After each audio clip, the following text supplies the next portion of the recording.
Okay, so welcome in this another lecture of engineering graphics. जैसे कि मैंने आपको लास्ट टाइम बताया था, अपन ने लेटर्स और नंबर्स पढ़े और देखे। अब in this lecture I am going to deliver one more topic that is types of lines. अब मैं आपको एक ड्राइंग दिखाता हूँ, जस्ट सी दिस ड्राइंग और बताइए क्या इस ड्राइंग में लाइन के अलावा कुछ है? Is there anything other than line? ध्यान से देखिए, I think no, there is only line line line line line line line, means every drawing is made by lines. So lines are very important in engineering graphics. एक छोटा सा example बताता हूँ आपको।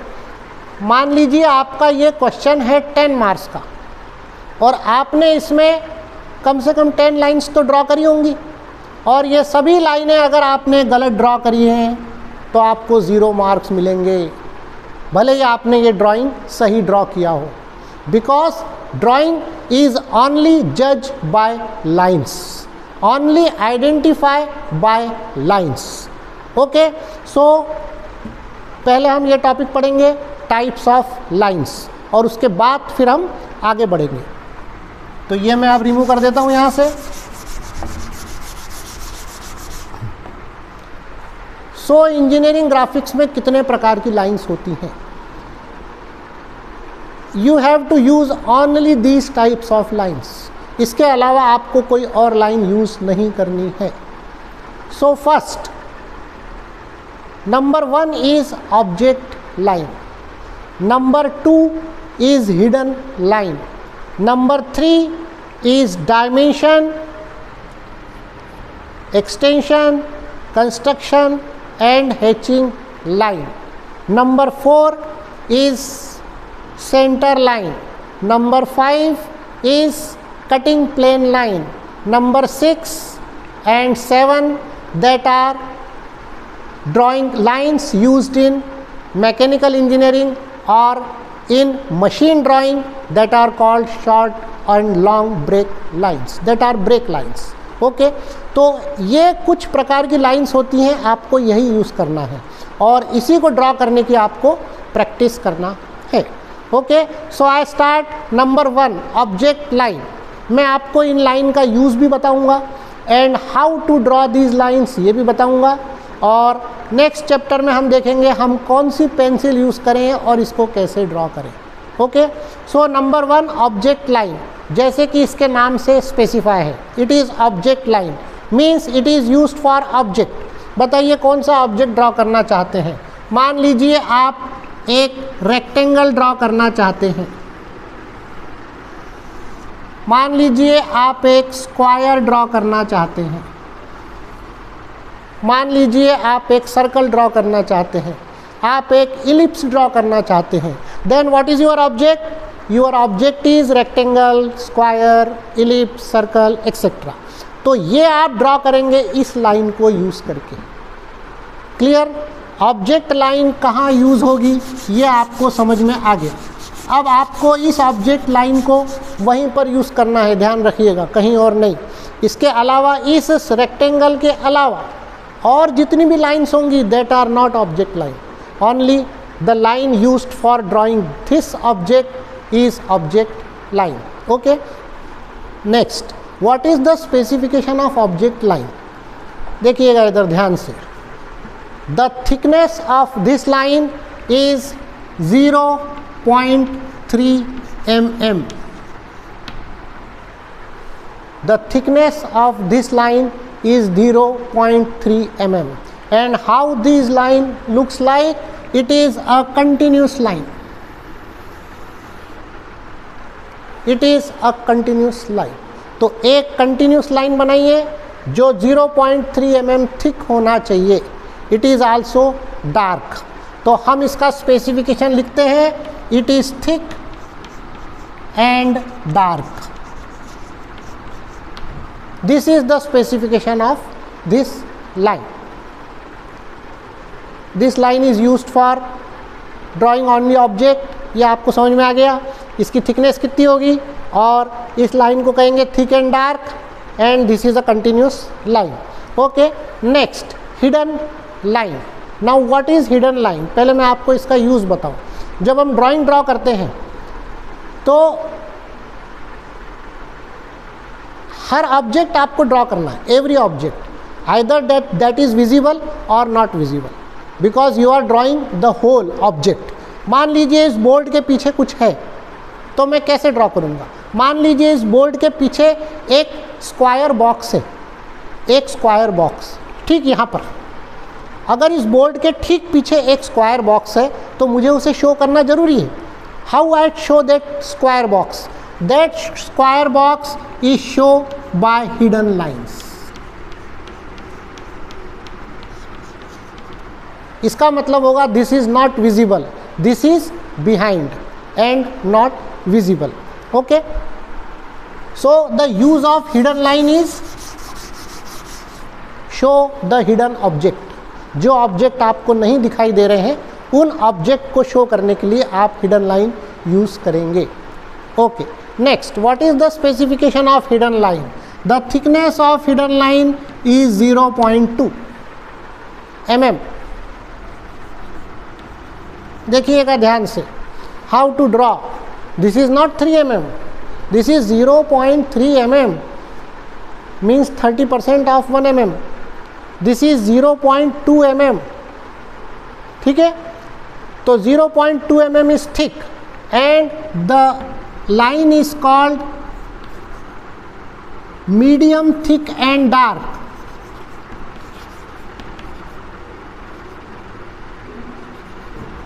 It is medium thick and dark. Now how it looks like?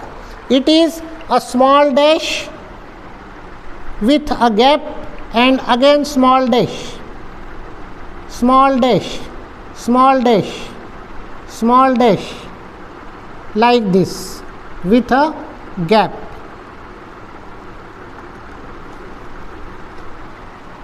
Now again there is specification. What is the length of this small dash? The length of this small dash is suppose 2 mm. So the gap is 1 mm. 1 mm. Means the main thing behind this is that the dashes are uniform and the gap is also uniform.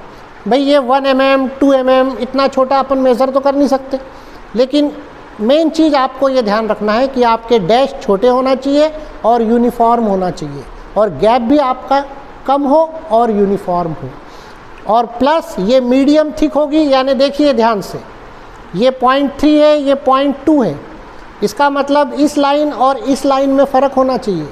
ये इससे कम thick भी होगी और कम dark भी होगी, और drawing में यही चेक होगा, इसलिए आपको इस पर ध्यान रखना है। Okay,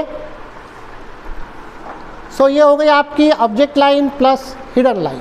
now dimension, extension, construction and hatching. जैसे कि यहाँ पे 4 नेम्स शो हो रहे हैं, means the use of this line is on 4 places, यानी 4 डिफरेंट पॉइंट्स, 4 डिफरेंट ऑब्जेक्ट्स के लिए ये लाइन यूज़ होगी। वो कौन कौन से 4 डिफरेंट ऑब्जेक्ट्स हैं? First, dimension, what is dimension? Extension, what is extension? Construction and hatching. तो ये सभी मैं आपको एक ही ड्राइंग में यहाँ पर बताऊँगा, तो आप पहले समझ लें कि इनका मतलब क्या है, फिर अपन इस लाइन की तरफ जाते हैं। मान लीजिए मैंने ये ऑब्जेक्ट बनाया, दिस इज़ अ रेक्टेंगल, एक ऑब्जेक्ट। इस लाइन को, ऑब्जेक्ट को बनाने के लिए मैं ऑब्जेक्ट लाइन यूज़ करूँगा। ओके, अब मुझे इस ऑब्जेक्ट की डायमेंशन शो करना है कि ये ऑब्जेक्ट है मान लीजिए 50 mm का, तो मैं कैसे शो करूँगा? सबसे पहले इस ऑब्जेक्ट लाइन को मैं एक्सटेंड करूँगा। इस ऑब्जेक्ट लाइन को आप एक्सटेंड करेंगे, so this line is called extension line. Then इन दोनों के बीच में, चलिए अपन पहले यहाँ पे डायमेंशन लिख लेते हैं। सपोज दिस इज़ 50, आप यहाँ पर एक और लाइन यूज़ करेंगे, इस लाइन के दोनों तरफ आप एरो लगाएंगे, mark arrows at the end. Okay, so this line is called dimension line. ये हो गई आपकी डायमेंशन लाइन और ये हो गई आपकी डायमेंशन। अब इसमें भी कई रूल्स हैं जो अपन जब नेक्स्ट चैप्टर पढ़ेंगे डायमेंशनिंग का, उसमें आप देखेंगे व्हाट आर द रूल्स। ये लाइन को आप यहाँ पर एंड नहीं कर सकते, आपको इसको मिनिमम 3 mm बियॉन्ड रखना ज़रूरी है। तो ऐसे कई रूल्स हैं डायमेंशनिंग के, वो अपन देखेंगे नेक्स्ट चैप्टर में। Okay, so this is extension line, this is dimension line. Now construction line. अब मुझे इस ऑब्जेक्ट के ठीक नीचे एक और ड्राइंग बनाना है, यही ऑब्जेक्ट बनाना है। मान लीजिए इस ऑब्जेक्ट का कोई दूसरा व्यू बनाना है ना, लेकिन इस ऑब्जेक्ट के ठीक नीचे how I construct. For construction I extend this line, for construction I extend this line and then draw another object or another view exact below this. So these lines are called construction lines. Plus आप लोगों ने geometrical construction बहुत से पढ़े होंगे। geometrical construction, उन geometrical construction में जो main object होता है that is different and the geometrical construction is different.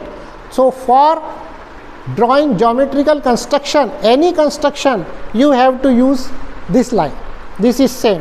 Now hatching. Now what is hatching? Hatching का मतलब क्या होता है कि जैसे अगर हम किसी ऑब्जेक्ट को कट करते हैं तो कट करने के बाद अगर उसका कोई पार्ट सामने का रिमूव कर दे, फॉर एग्जांपल अभी आप सामने से देख रहे हैं, अगर मैंने इस डस्टर को यहाँ से कट कर दिया, कट करके मैंने ये पार्ट रिमूव कर दिया और अब मैं इसका ड्राइंग ड्रॉ करूँगा, तो इसका ड्राइंग क्या आएगा? मान लीजिए इसका ड्राइंग ऐसा आ गया है, लेकिन ये मेन ड्राइंग नहीं है, आपने इसको कट कर दिया है और कट करके जब रिमूव कर दिया है तो कटा हुआ पार्ट आपको दिखाई दे रहा है, तो तब मैं इसको यहाँ पर ऐसे हेचिंग कर दूँगा। इस हेचिंग का मतलब होता है आप कटा हुआ पार्ट शो कर रहे हैं, सेक्शन पार्ट शो कर रहे हैं। ठीक है, इसको शो करते हैं हेचिंग लाइन से।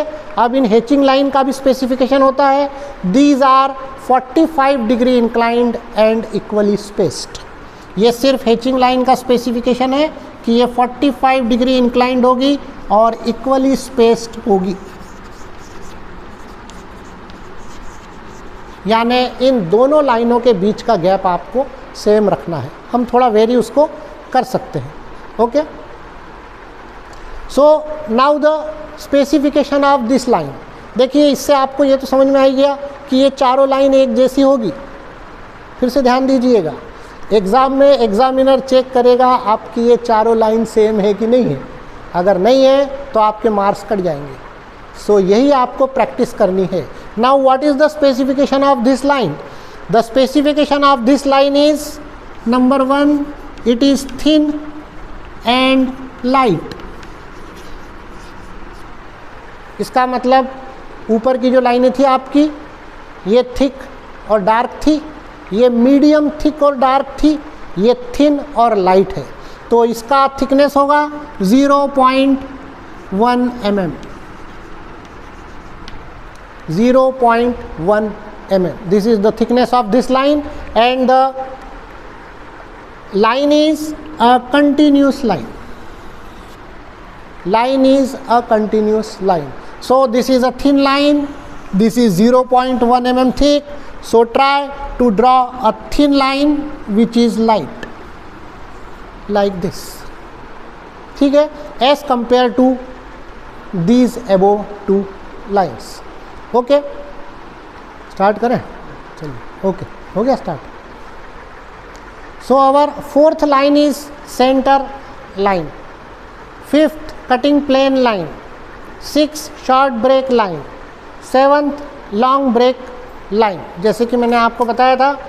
अब 4 इज सेंटर लाइन, जैसे कि इसके नाम से शो हो, आपको किसी भी ऑब्जेक्ट का अगर सेंटर शो करना है तो अपन इस लाइन को यूज़ करेंगे, सेंटर लाइन। अब सेंटर लाइन का यूज़ ये देखिए यहाँ पर, जैसे आपने सर्कल बनाया है, आपको सर्कल का सेंटर शो करने के लिए 2 सेंटर लाइंस बनाना है। The intersection of these 2 centre lines is the centre of circle. तो यहाँ पर हम सेंटर लाइन यूज़ करेंगे। अब what is the specification of centre line?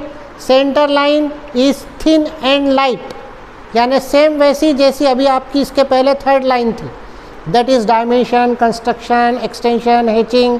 तो आपको सेम वैसी लाइन बनाना है, थिन एंड लाइट, यानी कि 0.1 mm थिक। अब ये कैसी रहेगी? The gap is always 1 mm and a small dash and a long dash. जैसे कि दिख रहा होगा आपको, एक स्मॉल डैश है, एक लॉन्ग डैश है या बिग डैश है। तो इस स्मॉल डैश और बिग डैश का जो रेशो होगा इट इज़ 1:6, यानी अगर आप ये 1 mm लेते हैं तो ये 6 mm लीजिए, अगर ये 2 mm लेते हैं तो ये 12 mm लीजिए, और गैप हमेशा 1 mm ही रहेगा। It is thin and light and 0.1 mm thick. This is your center line. Okay, इसका यूज़ भी आपको बता दिया है। Now next is cutting plane line. Now पहले आपको ये बता दूँ what is cutting plane line. Cutting plane, अभी इसके पहले मैंने हैचिंग लाइन की बात की थी कि अपन ने किसी ऑब्जेक्ट को कट किया।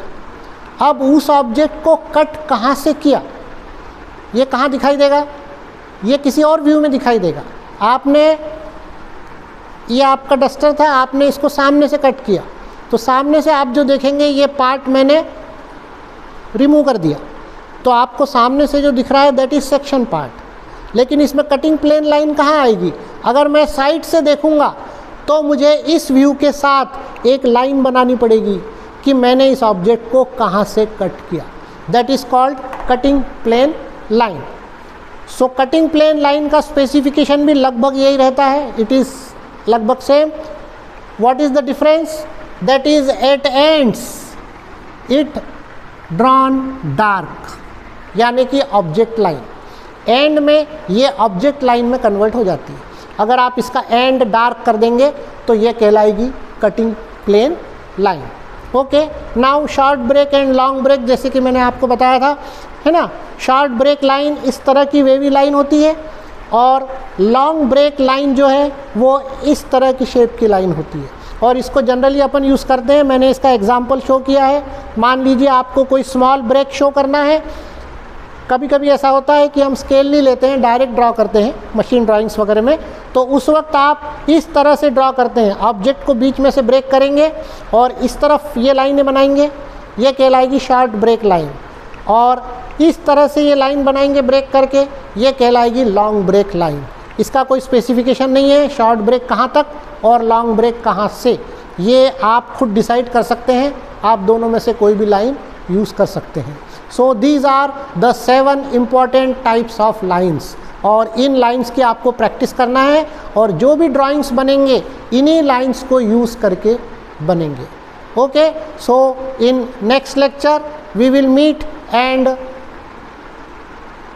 take a focus on another important topic, that is dimensioning and how to use your pencils, then instrument used, कौन कौन से इंस्ट्रूमेंट आप यूज़ करेंगे।